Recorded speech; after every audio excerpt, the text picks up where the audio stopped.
Chapter 6. Well, pretty soon the old man was up and around again, and then he went for Judge Thatcher in the courts to make him give up that money. And he went for me, too, for not stopping school. He catched me a couple of times and thrashed me, but I went to school just the same, and dodged him or outrun him most of the time. I didn't want to go to school much before, but I reckoned I'd go now to spite Pap. That law trial was a slow business. Appeared like they warn't ever going to get started on it, so every now and then I borrowed $2 or $3 off of the judge for him to keep from getting a cowhiding. Every time he got money he got drunk, and every time he got drunk he raised Cain around town, and every time he raised Cain he got jailed. He was just suited. This kind of thing was right in his line.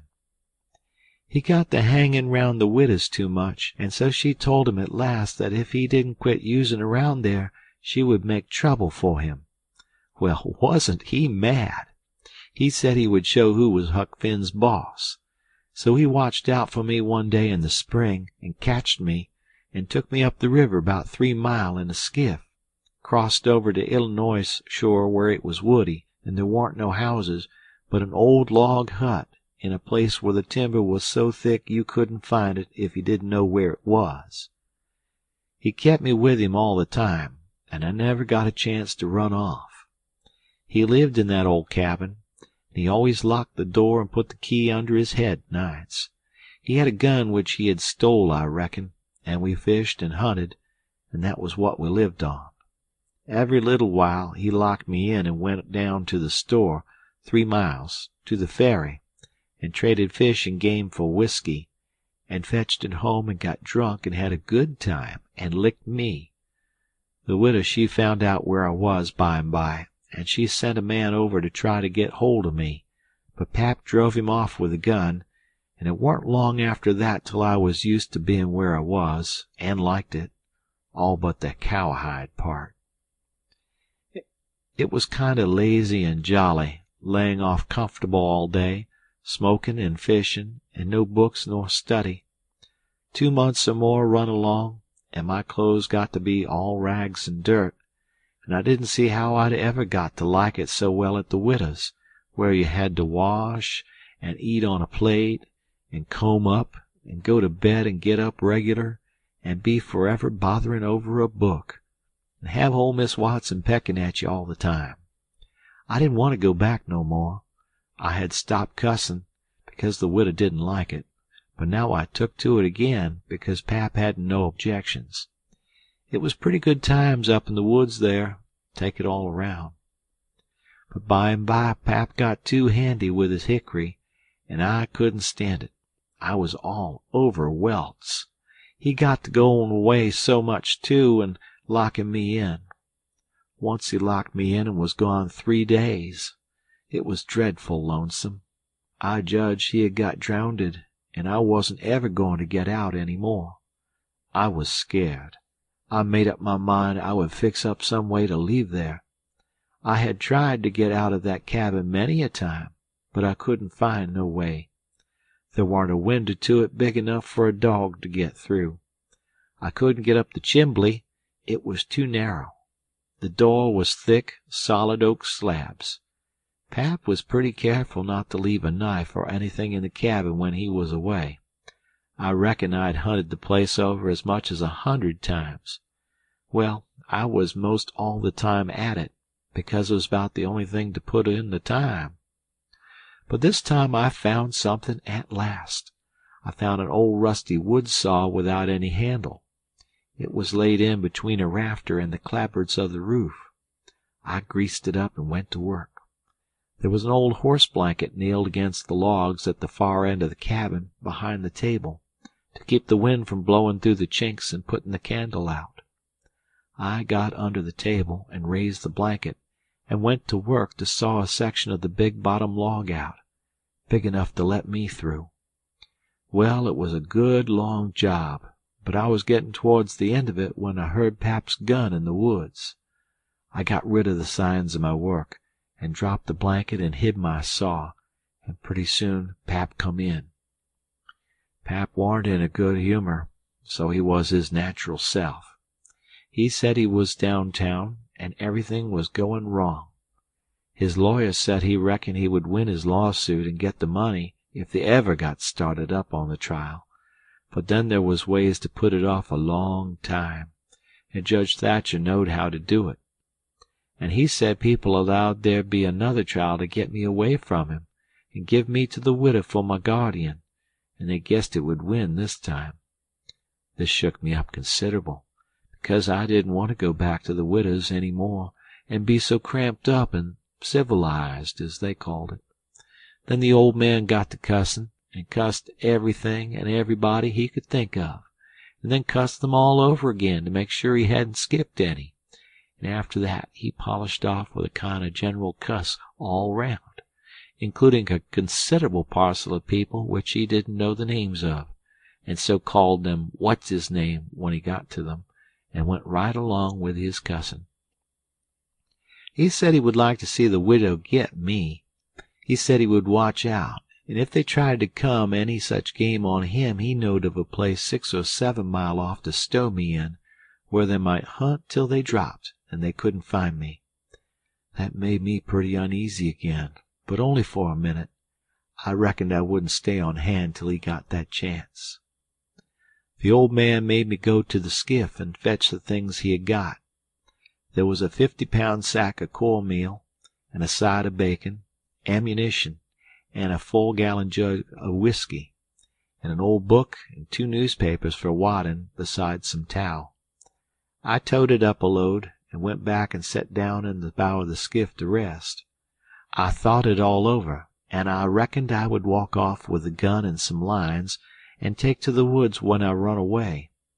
I guessed I wouldn't stay in one place, but just tramp right across the country, mostly night times, and hunt and fish to keep alive, and so get so far away that the old man nor the widow couldn't ever find me any more. I judged I would saw out and leave that night if Pap got drunk enough, and I reckoned he would. I got so full of it I didn't notice how long I was stayin' till the old man hollered and asked me whether I was asleep or drownded. I got the things all up to the cabin, and then it was about dark. While I was cooking supper, the old man took a swig or two and got sort of warmed up, and went to ripping again. He had been drunk over in town, and laid in the gutter all night, and he was a sight to look at. Body would have thought he was Adam. He was just all mud. Whenever his liquor begun to work, he most always went for the government, and this time he says, "Call this a government? Why, just look at it and see what it's like. Here's the law a-standing ready to take a man's son away from him, a man's own son, which he has had all the trouble and all the anxiety and all the expense of raising. Yes, just as that man has got that son raised at last, and ready to go to work and begin to do something for him and give him a rest, the law up and goes for him, and they call that government. That ain't all, nuther. The law backs that old Judge Thatcher up, and helps him to keep me out of my property. Here's what the law does. The law takes a man worth $6,000 and upwards, and jams him into an old trap of a cabin like this, and lets him go round in clothes that ain't fittin' for a hog. They call that government. A man can't get his rights in a government like this. Sometimes I got a mighty notion to just leave the country for good and all. Yes, and I told him so. I told old Thatcher so to his face. Lots of 'em heard me, and can tell what I said. Says I, for 2 cents I'd leave the blamed country and never come a-near it again. Them's the very words. I says, look at my hat, if you call it a hat, but the lid raises up, and the rest of it goes down till it's below my chin, and then it ain't rightly a hat at all, but more like my head was shoved up through a joint of stove-pipe. Look at it, says I. Such a hat for me to wear, one of the wealthiest men in this town if I could get my rights. Oh, yes, this is a wonderful government, wonderful. Why, looky here. There was a free nigger there from Ohio, a mulatter, most as white as a white man. He had the whitest shirt on you ever see, too, and the shiniest hat, and there ain't a man in that town that's got as fine clothes as what he had, and he had a gold watch and chain, and a silver-headed cane, the awfullest old gray-headed nabob in the state. And what do you think? They said he was a professor in a college, and could talk all kinds of languages, and knowed everything. And that ain't the worst. They said he could vote when he was at home. Well, that let me out. Thinks I, what is the country a-comin' to? It was 'lection day, and I was just about to go and vote myself if I warn't too drunk to get there. But when they told me there was a state in this country where they'd let that nigger vote, I drawed out. I says I'll never vote again. Them's the very words I said. They all heard me, and the country may rot for all me. I'll never vote again as long as I live. And to see the cool way of that nigger, why, he wouldn't have give me the road if I hadn't shoved him out of the way. I says to the people, why ain't this nigger put up at auction and sold? That's what I want to know. And what do you reckon they said? Why, they said he couldn't be sold till he'd been in the state 6 months. He hadn't been there that long yet. There now, that's a specimen. They call that a government that can't sell a free nigger till he's been in the state 6 months. Here's a government that calls itself a government, and lets on to be a government, and thinks it is a government, and yet's got to sit stock still for 6 whole months before it can take hold of a prowling, thieving, infernal, white-shirted, free nigger, and— Pap was a-going on so he never noticed where his old limber legs was taking him to.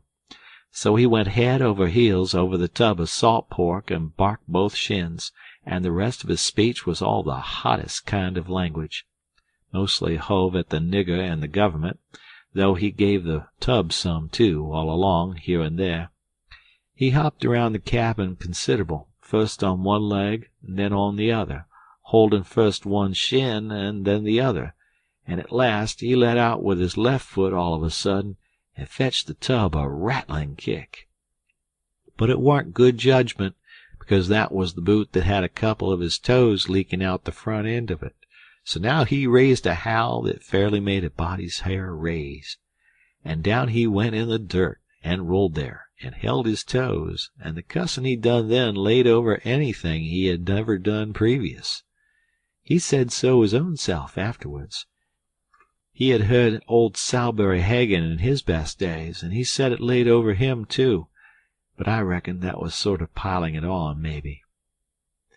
After supper Pap took the jug, and said he had enough whiskey there for 2 drunks and 1 delirium tremens. That was always his word. I judged he would be blind drunk in about an hour, and then I would steal the key, or saw myself out one or t'other. He drank and tumbled down on his blankets by and by, but luck didn't run my way. He didn't go sound asleep, but was uneasy. He groaned and moaned and thrashed about this way and that for a long time. At last I got so sleepy I couldn't keep my eyes open all I could do, and so before I knowed what I was about, I was sound asleep, and the candle burning. I don't know how long I was asleep, but all of a sudden there was an awful scream, and I was up. There was Pap looking wild, and skipping about every which way, and yelling about snakes. He said they was crawling up his legs, and then he would give a jump and scream, and say one had bit him on the cheek, but I couldn't see no snakes. He started and run around and round the cabin, hollering, "Take him off! Take him off! He's biting me on the neck!" I never see a man look so wild in the eyes. Pretty soon he was all fagged out and fell down panting. Then he rolled over and over wonderful fast, kicking things every which way, and striking and grabbing at the air with his hands, and screaming and saying there was devils a hold of him. He wore out by and by, and laid still a while, moaning. Then he laid stiller, and didn't make a sound. I could hear the owls and the wolves away off in the woods, and it seemed terrible still. He was layin' over by the corner. By and by he raised up part way and listened, with his head to one side. He says, very low, "Tramp, tramp, tramp. That's the dead. Tramp, tramp, tramp. They're comin' after me, but I won't go. Oh, they're here. Don't touch me. Don't. Hands off. They're cold. Let go. Oh, let a poor devil alone." Then he went down on all fours and crawled off, begging them to let him alone, and he rolled himself up in his blanket and wallowed in under the old pine table, still a-begging, and then he went to crying. I could hear him through the blanket. By and by he rolled out and jumped up on his feet looking wild, and he see me and went for me. He chased me round and round the place with a clasp knife, calling me the angel of death, and saying he would kill me, and then I couldn't come for him no more. I begged, and told him I was only Huck, but he laughed such a screechy laugh, and roared and cussed and kept on chasing me up. Once when I turned short and dodged under his arm, he made a grab and got me by the jacket between my shoulders, and I thought I was gone, but I slid out of the jacket quick as lightning and saved myself. Pretty soon he was all tired out, and dropped down with his back against the door, and said he would rest a minute and then kill me. He put his knife under him and said he would sleep and get strong, and then he would see who was who. So he dozed off pretty soon. By and by I got the old split-bottom chair and clumb up as easy as I could, not to make any noise, and got down the gun. I slipped the ramrod down it to make sure it was loaded. Then I laid it across the turnip barrel, pointing towards Pap, and set down behind it to wait for him to stir. And how slow and still the time did drag along. End of chapter.